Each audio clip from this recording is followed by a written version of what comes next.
Hello friends.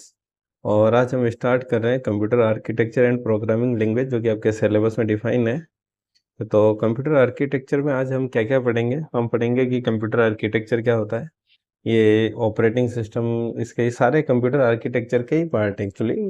कि भाई operating system क्या होता है कंप्यूटर के अंदर, फाइल सिस्टम कैसे वर्क करता है, वेब डिज़ाइनिंग, वेब स्क्रिप्टिंग क्या होती है, प्रोग्रामिंग लैंग्वेज फंडामेंटल ये क्या होता है। ये हमारा जो है पार्ट है, ये कंप्यूटर आर्किटेक्चर का ही पार्ट है। इसके अलावा आपके अभी सिलेबस में आपके डिफाइन है जावा, वो फिर हम पढ़ेंगे। जावा के बारे में हम थोड़ी बेसिक नॉलेज आज इसी लेक्चर के अंदर लेंगे कि जावा प्रोग्रामिंग लैंग्वेज और फीचर क्या होते हैं और उसके एडवांटेज क्या क्या होते हैं। तो स्टार्ट करते हैं हम कंप्यूटर आर्किटेक्चर से। कंप्यूटर आर्किटेक्चर की बात करें तो आर्किटेक्चर से मीनिंग क्या होता है। आर्किटेक्चर घर में भी आप लोग आर्किटेक्चर करो तो आर्किटेक्चर मतलब एक बेसिक डिज़ाइन, मोटा मोटा सा दिमाग में है कि जब हम अगर कोई चीज़ बनाएंगे तो कैसे बनाएंगे, यानी उसमें कहाँ पर क्या चीज़ हम कनेक्ट करेंगे, कैसे करेंगे, उसको हमने नाम क्या दे दिया, कंप्यूटर आर्किटेक्चर। और तो ये पढ़ के देख लेते हैं हम क्या लिखा हमने। Computer architecture is a connected with the way एक पेंशन विद द हार्डवेयर कंपोनेंट, जो भी हमारे hardware component are connected together to form a computer system. कि जो भी हमने हार्डवेयर, जैसे डिस्प्ले हम कैसे लगाएंगे, डिस्प्ले के अलावा जैसे हम हार्डवेयर में बात करें तो ये वैसे बेसिक डिज़ाइन होती है अंदर की, कि भाई जो भी हमने हार्डवेयर, जो भी प्लेट या माइक्रोचिप्स वगैरह अपने यूज़ करी, उनको हम कैसे कैसे क्या क्या प्लान करेंगे, कैसे वो एक दूसरे से हमारे कनेक्टेड होगी, है ना। ये कैसे काम करता है, it act as a interface between hardware and software, के बीच में एक इंटरफेस की तरह काम करता है। Computer architecture help us to understand the functionality of system. ये हमें, हमारे जो आर्किटेक्चर है, कंप्यूटर आर्किटेक्चर है, वो हमें इसकी फंक्शनैलिटी समझ, सिस्टम की फंक्शनैलिटी समझने में क्या करता है, मदद करता है। A programmer can view architecture in term of instruction, addressing mode और रजिस्टर। अगर कोई प्रोग्रामर है तो आर्किटेक्चर को इस तरह से देखता है कि भाई उसके अंदर कितने इंस्ट्रक्शन हमने यूज़ किए हैं, कितने एड्रेसिंग मोड यूज़ किए हैं, कितने हमने जनरल पर्पज रजिस्टर यूज़ किए हैं, है ना, इस तरह से।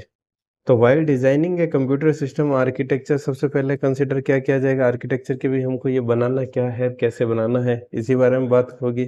Computer architecture deal with high level language, high level design issue, sorry high level language क्या, computer architecture deal with high level design issue. High level क्या होती, डिजाइन क्या होती है, ये हम सभी इसी टॉपिक में बात करते जाएंगे। आर्किटेक्चर में इन्वॉल्व क्या कहते हैं कि भाई कौन से लॉजिक गेट है ना, कौन कौन से लॉजिक हमें यूज़ करने हैं, यानी इंस्ट्रक्शन सेट, एड्रेसिंग मोड कैसे होंगी, एड्रेसिंग बसेस कितनी होगी, डेटा टाइप क्या होंगे, कैशे मेमोरी को कैसे ऑप्टिमाइज करेंगे, ये सारे जो चीज़ है हमारा आर्किटेक्चर के अंदर क्या होता है, इन्वॉल्व होता है। जैसे अगर सपोज करो ये कैशे ऑप्टिमाइजेशन क्यों यूज़ लिखा हमने, क्योंकि जैसे सपोज करो कि आपने गेमिंग के लिए कोई पीसी खरीदा है, एक आपने नॉर्मल वर्क के लिए, ऑफिस वर्क के लिए खरीदा, तो दोनों के आर्किटेक्चर में डिफरेंस होगा कि नहीं होगा, है ना। इसी तरह से तो अब हम बात करते हैं functional unit of digital system. Functional unit की बात करें तो फंक्शनल यूनिट क्या होती है, computer system are part of the CPU. यानी फंक्शनल यूनिट मेनली इसमें क्या होती है, हमारे सीपीयू। यानी इस फंक्शनल यूनिट की बात करें तो कंप्यूटर के अंदर होता है कि एक हमारा होता है इनपुट, इनपुट के बाद में हमारा होता है सीपीयू, सीपीयू के बाद में होता है हमारा आउटपुट। सीपीयू के पार्ट होते हैं हमारे एएलयू, ए होता है सीयू, एक होता है हमारा मेमोरी। मेमोरी के कुछ रजिस्टर भी इसके पार्ट होते हैं, ऐसा नहीं है कि ये इसके पार्ट नहीं होते, ठीक है। तो जो फंक्शनल यूनिट कंप्यूटर की मेन वो क्या है, हमारी सीपीयू। तो सीपीयू क्या काम करता है, perform the operation and calculation called for bye the computer program. A computer consist of 5 main component, namely input unit, central processing unit CPU, memory unit, arithmetic and logical unit ALU, control unit यानी CU, और output unit यानी ये। तो ये हमारे computer के क्या है, फंक्शनल यूनिट के मेन 5 कंपोनेंट है हमारे। तो functional unit of digital system, इसको देखने का कोई मतलब नहीं है, हम आगे इसको डायग्राम से समझेंगे। हमने समझ लिया डायग्राम में वैसे कि ये हमारा सीपीयू है, इसी के अंदर सीपीयू, ये हमारा इसी एएलयू, एएलयू सीयू, और यही हमारा मेमोरी, मेमोरी, ये हमारा आउटपुट, ये हमारा इनपुट, ये हम इधर यूज़र, है ना, हमने इनपुट में क्या दिया, हमें आउटपुट में क्या मिला। तो इनपुट यूनिट की बात करें, इनपुट यूनिट हम सिस्टम, आप सब लोग कंप्यूटर यूज़ करते हो, तो इनपुट यूनिट में हम एक्चुअली क्या यूज़ करते हैं, हम इनपुट किससे प्रोवाइड करवाते हैं? हम इनपुट के लिए हमारे मैसेज क्या होता है? कीबोर्ड। दूसरा होता है हमारे नज़रों में माउस। ये हमारे एज ए क्या काम करती है? इनपुट यूनिट की तरह काम करती है। तो input unit are used by the computer to read the data. The most commonly use input device are keyboard, mouse, joystick, trackballs, microphone. है ना, इसके क्वेश्चन में एग्जांपल ही पूछ ले जाते हैं कि which is use as a input unit. तो इसमें कीबोर्ड, जैसे हमने कंप्यूटर को क्या दिया? इनपुट किससे दिया? कीबोर्ड की हेल्प से, माउस की हेल्प से, ट्रैक बॉल्स की हेल्प से, जॉयस्टिक की आपके गेम खेलने में काम आता है, गेम के लिए। माइक्रोफोन आप जानते ही हो क्या होता है। However, the most well-known input device is a keyboard. Whenever a key is pressed, the corresponding letter or digit is automatically translated into corresponding binary code. यानी जब भी आप कोई डिजिट अगर आप प्रेस करते हो तो वो क्या करता है? सिस्टम हमारा जो भी अंदर है ऑपरेटिंग सिस्टम, वो उस की के रिलेटेड जो भी बाइनरी कोड है उसमें उसको कन्वर्ट कर देता है।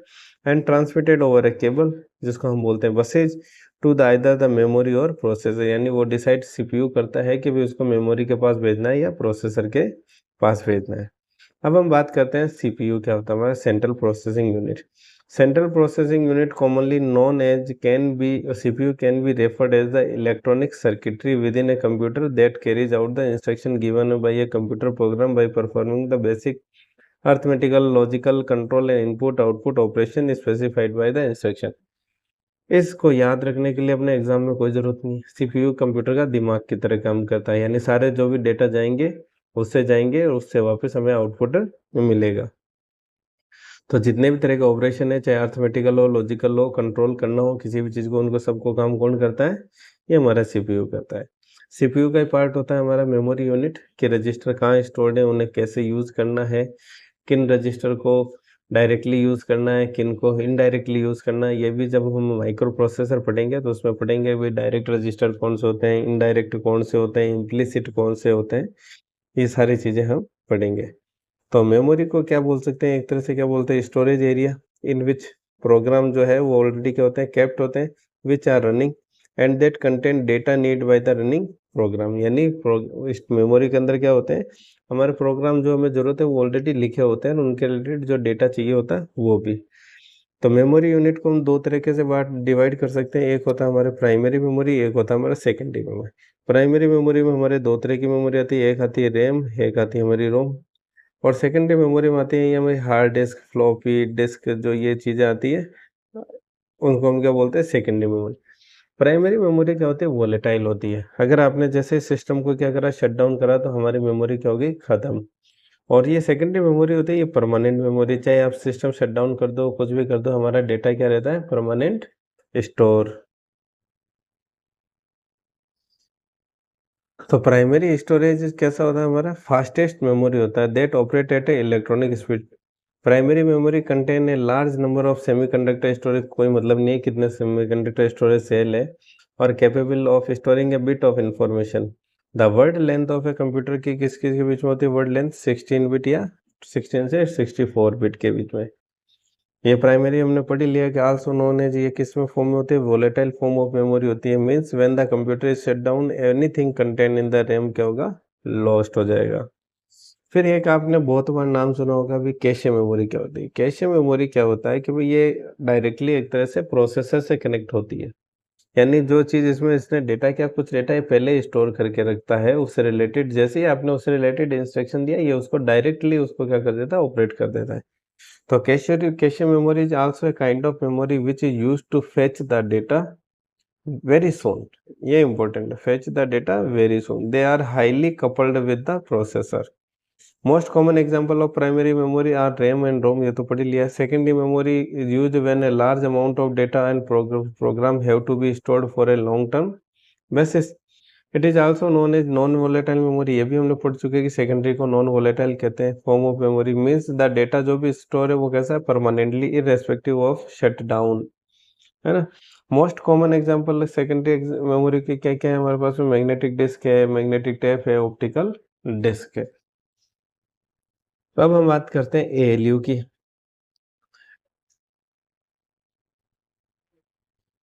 तो अर्थमेटिकल लॉजिकल यूनिट नाम से ही पता है कि इसके अंदर अर्थमेटिक और लॉजिकल से रिलेटेड, लॉजिक यूनिट से रिलेटेड जो भी सारे काम होंगे वो किस में होंगे, इसके अंदर। तो most of the arithmetical and logical operation, जितने भी ऑपरेशन है अर्थमेटिक और लॉजिक से रिलेटेड, वो एग्जीक्यूट किसके अंदर होते हैं, हमारे एएलयू के अंदर। इट परफॉर्म, ऑब्वियस सी बात है, arithmetic operation like addition, subtraction, multiplication, division and also the logical operation like and or not operation के तरह ये इनको परफॉर्म करता है। अब हम बात करते हैं important control unit. Control unit ये क्या काम करता है, ये डिसाइड करता है कि सिस्टम में कब होना है, क्या होना है। यानी ये किसको ट्रैक जो है क्लॉक को कंट्रोल करता है। ये किसको करता है, क्लॉक को कंट्रोल करता है, यानी टाइम को कंट्रोल करता है, एक तरह से टाइम कंट्रोल, कि कब कौन सा किसको क्या देना है, किसको कहाँ भेजना है, कहाँ से कहाँ भेजना है, ये सारा कौन डिसाइड करता है, कंट्रोल यूनिट। तो control unit is a component of computer से सेंट्रल प्रोसेसिंग यूनिट, ये देख लिया किसका पार्ट है, सीपीयू का। And coordinate the operation of the processor, कि भाई कोऑर्डिनेट करता है कि प्रोसेसर कब क्या करेगा, कैसे करेगा। प्रोसेसर ही बताता है एक्चुअली इसको कि भाई ये इस टाइम पे इसको ये भेजना है, ऐसे करना है। ये it tells the computer's memory, computer की मेमोरी को क्या बताता है, arithmetic operation unit and input and output device, how to respond to a program instruction. The control unit is also known as the nerve centre of a computer system, क्योंकि अगर ये clock काम करना बंद कर देगी, कब क्या करना है, तो कोई काम होगा ही नहीं। तो इसलिए इसको क्या बोलते हैं, नर्व सेंटर। यानी हमारे जैसे शरीर में नसें कैसे काम करती है सिग्नल को एक दूसरे से पहुंचाने में, और सीपीयू हमारा एज ए दिमाग, तो ये हमारा क्या है, known as a nerve centre of computer system. ये कंट्रोल सिस्टम यूनिट ये देख लिया भाई, जो क्लॉक साइकिल है उसको क्या करता है, रेगुलेट करता है ऑल ऑपरेशन। एड गेट, ये हमने half adder, full adder, memory में रैम, स्टैटिक, डायनेमिक, हम मेमोरी को सेपरेटली भी पढ़ेंगे कि कौन सी हमारी, इससे भी क्वेश्चन पूछ लिया जाता है। पी रोम क्या होता है, प्राइमरी रोम, स्टैटिक रोम, डायनेमिक रोम, ये सारी हमारे कैसे क्या काम करती है, एस डी रोम। ठीक है, अब हम हमारा नेक्स्ट जो लास्ट एलिमेंट है हमारा सीपीयू का फंक्शनैलिटी का, आउटपुट। आउटपुट में कौन है, हम। द प्राइम आउटपुट मिलता है किसको, हमें मिलता है। किसके हेल्प से आउटपुट हम किस में देखते हैं, सिस्टम में, डिस्प्ले के अंदर। तो यानी मॉनिटर जो हमारा कैसा काम कर रहा है, एज ए आउटपुट यूनिट। तो the primary function of output unit to send the processor result to the, processor का जो भी रिजल्ट है वो किसको भेजना है, यूजर को। Output device display information in A way that the user can understand. ठीक है, यानी ऑब्वियसली बात है, मॉनिटर पे ऐसा चीज हो जो आपके समझ में आ जाए, वरना नहीं समझ में आएगा तो करोगे क्या इसका। तो output devices are pieces of equipment that are used to generate information or any other response processed by the computer. These device क्या करती है, display information that has been held or generated within a computer। जो भी हमें computer ने generate की है वो इंफॉर्मेशन हमें क्या करता है, बताता है। और मोस्ट कॉमन एग्जांपल इसका क्या है हमारे पास में, मॉनिटर। अब बात करते हैं computer register. Register actually memory का ही पार्ट होता है। किसका पार्ट होता है, मेमोरी का। रजिस्टर का मतलब यही होता है कि रजिस्टर क्या काम करता है, बिट को इन्फो जो स्टोरेज करने के काम में आता है। Register are a type of computer memory, ये तो हमने देख लिया। कंप्यूटर मेमोरी यूज टू क्या करता है, ये क्विकली एक्सेप्ट करता है, स्टोर करता है, ट्रांसफर। यानी क्या काम करता है, क्विकली एक्सेप्ट, यानी क्या काम करना है। कोई अगर डेटा है तो कई बार कुछ रजिस्टर स्टोर भी करते हैं और कुछ डेटा ट्रांसफर भी करते हैं। And instruction that are being used immediately by the CPU, यानी सीपीयू को क्या काम वो चाहिए इमीडिएटली, वो सारे काम करके कौन देता है, रजिस्टर। जैसे किसी को ऐड करना है तो ऐड का रजिस्टर हो जाएगा, सब्ट्रैक्ट है तो सब्ट्रैक्ट का हो जाएगा, इस तरह से। तो the register used by the CPU are often termed as a processor register. जो रजिस्टर सीपीयू यूज करता है उनको हमने क्या नाम दे दिया, processor register. A processor register में होल्ड एन इंस्ट्रक्शन, कोई रजिस्टर वो इंस्ट्रक्शन को भी होल्ड कर सकता है, एक स्टोरेज एड्रेस कर सकता है, एड्रेस का स्टोरेज कर सकता है, और एनी डेटा है ना, such as a bit sequence और इंडिविजुअल कैरेक्टर। यानी प्रोसेसर रजिस्टर क्या क्या काम कर सकता है, क्या इंस्ट्रक्शन को होल्ड कर सकता है, एड्रेस को स्टोर कर सकता है, और एनी डेटा को स्टोर कर सकता है। Following the list of some of the most common register, ये सब हम माइक्रो प्रोसेसर में पढ़ेंगे। तो हम नाम देख लेते हैं, इनको डिटेल वाइज हम पढ़ेंगे माइक्रो प्रोसेसर के अंदर। कि भाई डेटा रजिस्टर क्या होता है, कितने बिट का होता है। एड्रेस रजिस्टर ये हमारा आता है भाई, एड्रेस बस कितनी होती है, 12 होती है। वो क्या करती है, hold address of the memory. ये एक्यूमुलेटर हमारा क्या काम करता है, प्रोसेसर रजिस्टर में आता है। इंस्ट्रक्शन रजिस्टर क्या होते हैं, होल्ड इंस्ट्रक्शन करता है। प्रोग्राम काउंटर कहाँ यूज आता है, जब भी हम हमारे प्रोग्राम में आता है ना PC and SP, hold address of the instruction. इसी तरह से टेम्परेरी रजिस्टर क्या होते हैं, कितने होते हैं, इनपुट रजिस्टर या आउटपुट रजिस्टर 8 बिट के होते हैं, ठीक है। तो ये सारी चीज़ें हम जब माइक्रो प्रोसेसर पढ़ेंगे तो वहाँ पे पढ़ेंगे। अब बात करते हैं हम, ये वैसे पढ़ना रिक्वायरमेंट नहीं है, design of control unit. Design of control unit में क्या होता है, एक तो हार्डवेयर कंट्रोल होता है, एक माइक्रो प्रोग्रामिंग कंट्रोल होता है, क्योंकि ये कंट्रोल यूनिट क्या करता है, हमारा क्लॉक को रेगुलेट करता है। अब हम बात करते हैं concept of operating system and file structure के बारे में। तो सबसे पहले बात करते हैं ऑपरेटिंग सिस्टम क्या करते हैं। आप भी अभी देख रहे हो मोबाइल के अलावा तो कंप्यूटर, या तो हमारे जनरली जो हम यूज़ करते हैं कंप्यूटर, वो होता क्या होता है, विंडो के, है ना, विंडो ऑपरेटिंग सिस्टम होता है। तो ऑपरेटिंग सिस्टम होता क्या है, ये चीज़ हम पहले देख लेते हैं, है ना। ऑपरेटिंग सिस्टम क्या होता है, कलेक्शन ऑफ सिस्टम सॉफ्टवेयर। क्या होता है ऑपरेटिंग सिस्टम, अगर एक लाइन में अगर बताया जाए तो क्या होता है, collection of system software that coordinate between the hardware, है ना, provide a platform for software to run. कौन सा सॉफ्टवेयर उस ऑपरेटिंग सिस्टम पे काम करेगा नहीं करेगा, तो ये क्या करता है, एक प्लेटफॉर्म प्रोवाइड करवाते हैं सॉफ्टवेयर को रन करने के लिए, और कोऑर्डिनेट करते हैं हार्डवेयर के बीच में, और collection of system software and provide the user with A interface for command input. और जो हमें दिखाई देता है मॉनिटर पे कि भाई हम इनको कैसे कमांड कर सकते हैं, है ना। तो ऑपरेटिंग सिस्टम का एग्जांपल है डीओएस। ये डीओएस से भी आपने काम लिया होगा, जब बचपन में आप छोटे थे तब कंप्यूटर में डोज ही आता था, और उसमें गेम भी ऐसे ही आते थे, मारियो टाइप के गेम जो आते थे, Mario, Aladdin, lion king etcetera, है ना। लाइनक्स आपने ऑफिस में, अपने ऑफिस में क्या, इंजीनियरिंग कॉलेज में यूज़ किया होगा, यूनिक्स भी किया होगा, विंडो आप अभी भी कर रहे हैं, मैक हमारे एप्पल में आता है ना, मिनिक्स, मेनीमोर, बहुत सारे ऑपरेटिंग सिस्टम आज मार्केट में उपलब्ध है। तो ऑपरेटिंग सिस्टम क्या करता है हमारा, और एग्जांपल ऑपरेटिंग सिस्टम ये देख लिया, लाइनक्स, यूनिक्स, डेस्कटॉप वगैरह। अब बात करते हैं जो दो मुख्य ऑपरेटिंग सिस्टम होता है, एक होता है हमारा लाइनक्स का और एक होता है हमारा विंडो का। इनमें से इंपॉर्टेंट क्या क्या है वो चीज़ हम देखेंगे, और वही हमें एग्जाम में पूछी जाती है। लाइनक्स क्या होता है, ओपन सोर्स यानी फ्री टू यूज़, जबकि विंडो ये फ्री टू यूज़ के लिए नहीं है। लाइनक्स होता है वो मोर एफिशिएंट होता है, और ये कंपेयर टू विंडो के केस में। लाइनक्स होता है वो एक हाईली सिक्योर होता है कंपेयर टू विंडो। तो लाइनक्स क्या है, मोर एफिशिएंट, हाईली सिक्योर्ड और ओपन सोर्स है। ओपन सोर्स होता है, कोई भी उसको यूज़ कर सकता है। अब आप बात करते हैं भाई concept of web designing and scripting. Web design यानी वेब को तो डिजाइन करना, स्क्रिप्टिंग यानी उसमें लिखा कैसे जाता है। तो सबसे पहले बात करें वेब डिजाइन, ये मैंने आपको एक्सप्लेन कर दिया। वेब डिजाइन यानी हमें अगर कोई भी वेबसाइट खोलते हैं तो हमें जो उसका प्राइमरी लुक दिखता है कि भाई कहाँ पर तो उसकी हेडर है, कहाँ उसका फुटर है, कहाँ हमने उसका साइड कॉलम लिया है, कहाँ पर हमने क्या चीज़ की, उसको क्या नाम देते हैं हम, वेब डिज़ाइन, ठीक है। Web design help the developer to make the web document, obvious web document ही हो गया, that work over browser like Chrome, Internet Explorer. Majorly जो हम लैंग्वेज यूज़ करते हैं वेब डिज़ाइनिंग के अंदर, वो यूज़ करते हैं HTML, XML, CSS and Java script. तो वेब डिज़ाइन के लिए, वेब डिज़ाइनिंग सबसे पहले जो हम लैंग्वेज देखते हैं वो है हमारी HTML। HTML की फुल फॉर्म भी एग्जाम में पूछी जाती है, हाइपर टेक्स्ट मार्कअप लैंग्वेज। क्या फुल फॉर्म है, hyper text markup language. Markup language का क्या मतलब होता है, मार्कअप लैंग्वेज क्या होता है, एक टेक्स्ट एनकोडिंग सिस्टम होता है। क्या होता है, टेक्स्ट एनकोडिंग सिस्टम होता है, which specify the structure and formatting of a document and potentially the relation between its part. तो markup can control the display of a document और enrich its content to facilitate automated processing, ठीक है। ये क्या है, एक तरह से कुल मिला के ये आप कह सकते हो भाई, एक जो अपने जो भी अपन लिखते हैं, लिखने की एक व्यवस्था है, ठीक है।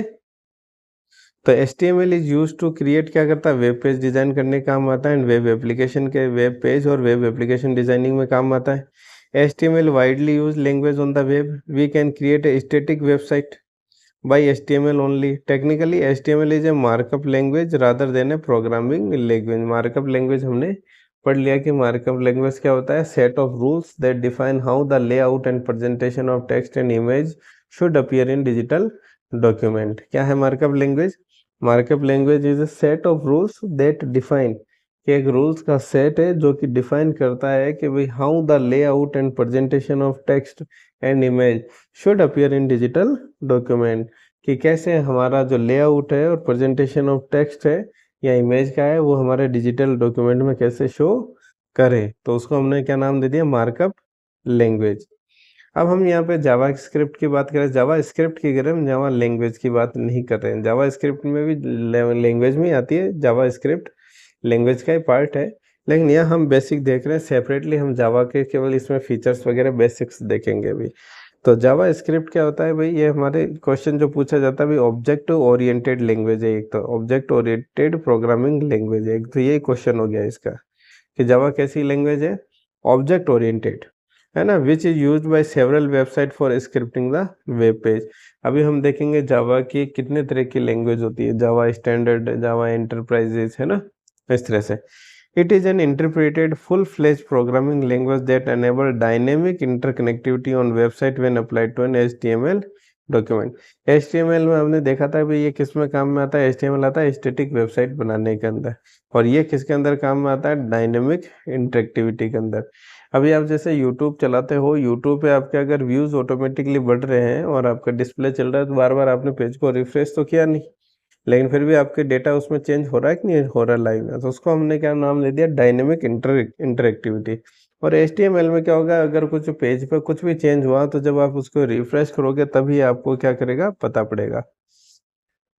तो जावा स्क्रिप्ट के बारे में आगे बात करते हैं। It has been adopted by all other graphical web browser. With JavaScript user can build modern web application to interact directly without reloading the page every time. यही तो बात हम कर रहे थे कि भाई ये इस तरह की एप्लीकेशन या वेब पेज बना सकता है जिससे यूजर है वो डायरेक्टली वो इंटरेक्ट कर सकता है without reloading the web page every time. Java के फीचर्स क्या हैं, all popular web browser support करते हैं जावा स्क्रिप्ट को, है ना, आजकल तो इनबिल्ट आते हैं। JavaScript follow the syntax and structure, ये आपने सी प्लस प्लस पढ़ा होगा, तब वहाँ पढ़ा होगा कि जावा की script follow the syntax and structure of the C programming language, that it is a structured programming language. इसको एक दूसरा नाम क्या देते हैं, structure programming language. JavaScript is a object oriented program, ये पढ़ लिया हमने। That use prototype rather than using classes of inheritance, C के अंदर आपने पढ़े होगे क्लासेज क्या होती है ना, अभी तो आपको याद नहीं होगा लेकिन आप यहाँ मोटा मोटा याद रख लो कि सी के अंदर ये क्या है, प्रोटोटाइप को यूज करता है, ना कि क्लास के इनहेरिटेंस को, है ना, क्लासेज फॉर इनहेरिटेंस। सॉरी, ये कैसी है, केस सेंसिटिव लैंग्वेज है। JavaScript is supportable in various operating system, आजकल तो लगभग सब में जावा सपोर्ट कर रही है। अब बात यहाँ पे एक वर्ड आया भी, प्रोग्रामिंग लैंग्वेज। तो प्रोग्रामिंग लैंग्वेज क्या होती है, प्रोग्रामिंग लैंग्वेज वो होता है जो कि प्रोग्रामर कंप्यूटर के साथ में कम्युनिकेट करने के लिए यूज करता है, उसको हमने क्या नाम दे दिया, प्रोग्रामिंग लैंग्वेज। तो programming language is a computer language that is used by programmer to communicate with the computer. तो वो कौन कौन सी होती है, C plus plus, Java, Python, है ना, ऐसे ऐसे। A programming language is mainly used to develop desktop application, website and mobile application। Obvious सी बात है, यही चाहिए आज हमें। तीन तरह की होती है प्रोग्रामिंग लैंग्वेज, एक होता है हमारा लो लेवल, एक होता है हमारा हाई लेवल, एक होता है मीडियम लेवल। आपने आजकल ये तो पढ़ा होगा, low level and high level, medium level आपने कभी नहीं पढ़ा होगा। लो लेवल प्रोग्रामिंग लैंग्वेज होती है जो कि मशीन समझता है उसकी भाषा। तो हम बात करते हैं लो लेवल प्रोग्रामिंग क्या होता है। लो लेवल प्रोग्रामिंग लैंग्वेज होती है मशीन लैंग्वेज, जो कि मशीन उसको समझती है। भाई मशीन हमारी भाषा नहीं समझती ना, जो हम बोलते हैं हिंदी या इंग्लिश, मशीन अपनी भाषा समझती है, उसको क्या नाम दे दिया हमने, मशीनी लैंग्वेज। और उसी का एक मशीन लैंग्वेज में एक होती है असेंबली लैंग्वेज, जिसको हम मशीन को समझाने के लिए यूज़ करते हैं, असेंबली लैंग्वेज। ये भी क्या होता है, इंटरप्रेटर, कंपैरेटर, क्या इनमें किस में क्या यूज़ किया जाता है वो हम देखेंगे। हाई लेवल प्रोग्राम वो होते हैं जो कि हम समझते हैं, हम लिखते हैं, जैसे पाइथन, जावा में कोड हम लिखते हैं, सी प्लस प्लस, PHP, ये सारे objective, COBOL, Perl, Pascal, Lisp, Fortran, ये सारे क्या है, हाई लेवल प्रोग्रामिंग लैंग्वेज है। और सी प्लस को हमने नाम में देखा मिडिल लेवल प्रोग्रामिंग लैंग्वेज। क्यों रखा है, इस लेक्चर के अंदर हम आगे देखेंगे भाई सी प्लस प्लस को मिडिल लेवल प्रोग्रामिंग लैंग्वेज क्यों कहा जाता है। अब सबसे पहले बात करें लो लेवल की, तो लो लेवल लैंग्वेज क्या होती है, मशीन डिपेंडेंट प्रोग्रामिंग लैंग्वेज होती है। The processor run low level program directly without the need of, इसके अंदर किसकी जरूरत नहीं पड़ती, कंपाइलर और इंटरप्रेटर की जरूरत नहीं पड़ती है। So that program written in low level language can be run very fast, इसको ना तो कंपाइल करने की जरूरत है, ना इसको इंटरप्रेट करने की जरूरत है किसी अदर लैंग्वेज में। तो ये क्या करता है, फास्ट काम करता है, मशीन टू मशीन कम्युनिकेशन आप बोल सकते हो डायरेक्टली। तो लो लेवल लैंग्वेज को फर्दर हम डिवाइड किस में करते हैं, एक तो मशीन लैंग्वेज और एक होता है हमारा assembly language. Machine level language is a type of low level programming language, is also called machine code और ऑब्जेक्ट कोड। असेंबली लैंग्वेज में क्या होता है, होती तो ये लो लेवल प्रोग्रामिंग है, that is design for specific processor, it represent the set of instruction in a symbolic and human understandable form. इसके अंदर क्या होता है, असेंबली लैंग्वेज के अंदर जो सेट ऑफ इंस्ट्रक्शन होता है वो एक तो सिंबॉलिक फॉर्म में होता है, दूसरा ह्यूमन अंडरस्टैंडेबल फॉर्म के अंदर होता है। तो उसकी वजह से क्या होता है, इट यूज असेंबलर यूज करता है असेंबली लैंग्वेज में कन्वर्ट के उसको मशीन लो लेवल लैंग्वेज में कन्वर्ट करने के लिए। तो it use an assembler to convert the assembly language into machine language. तो ये थोड़ा उससे स्लो हो जाता है ना। अब बात करते हैं हाई लेवल प्रोग्रामिंग।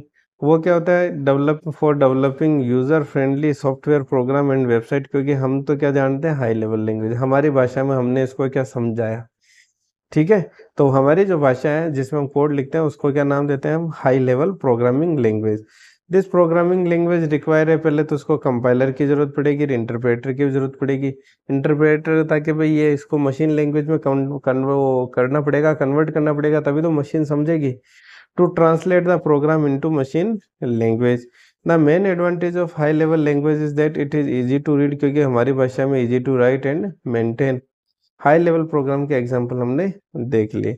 अब हम बात करते हैं, चलो high level program is further divided into 3 part, procedure oriented और ऑब्जेक्ट ओरिएंटेड प्रोग्रामिंग, और थर्ड होता है natural language.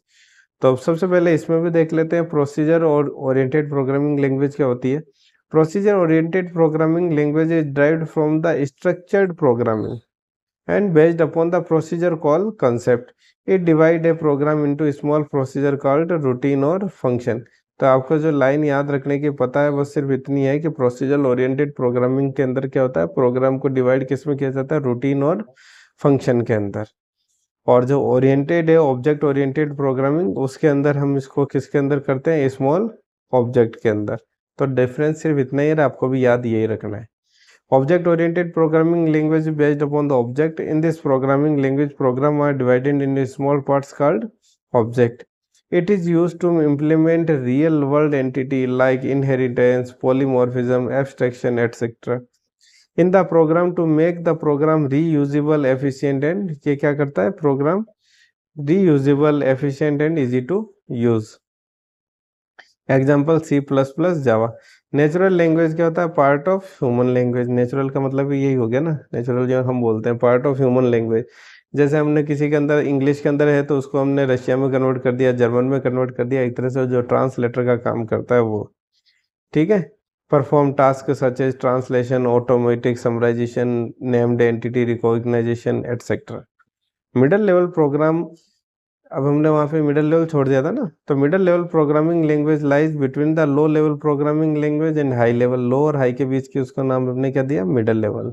It is also known as intermediate program. Intermediate का मतलब भी वही है ना।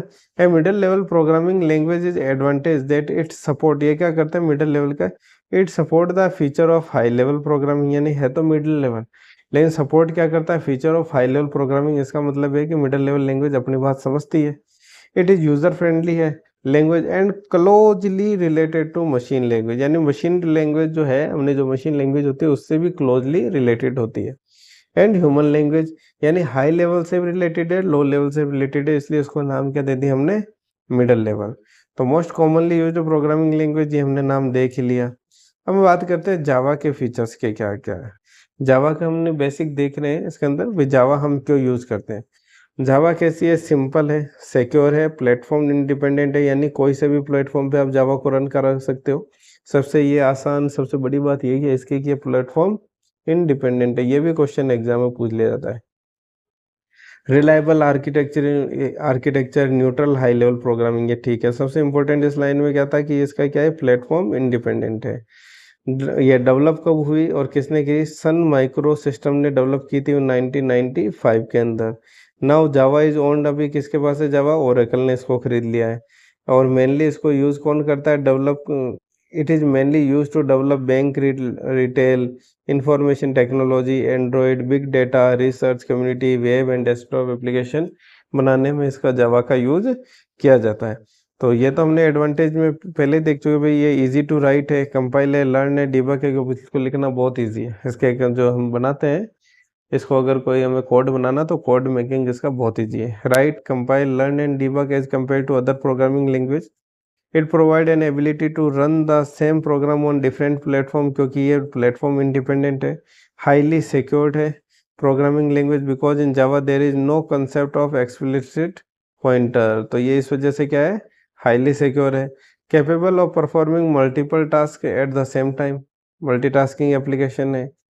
एप्लीकेशन किस में, डेस्कटॉप में application such as Acrobat Reader, media player, एंटीवी, यानी desktop application, web application, mobile application, embedded system, smart card, enterprises application such as banking application, जिनमें CRM, क्लैरिटी, सेप, ये यूज़ किए जाते हैं। ये सारे के सारे किस पे काम करते हैं, हमारे जावा पे काम करते हैं। जावा प्लेटफॉर्म इन एडिशन, आपने अगर जावा यूज़ करी हो तो इस तरह के जावा के वो आते हैं वर्जन, क्योंकि वो जावा SE है, जावा ई है, जावा ME है। तो जावा EV नाम से पता पड़ता है जावा एंटरप्राइजेज एडिशन, यानी जो भी बिजनेस वाले हैं तो उनके लिए जो जावा यूज़ करते हैं, स्पेशली सॉफ्टवेयर के लिए, जो मैंने आपको नाम बताया CRM, जिसको RACP भी यूज़ करता है, तो उनके लिए वहाँ पे जावा EE यूज़ की जाती है।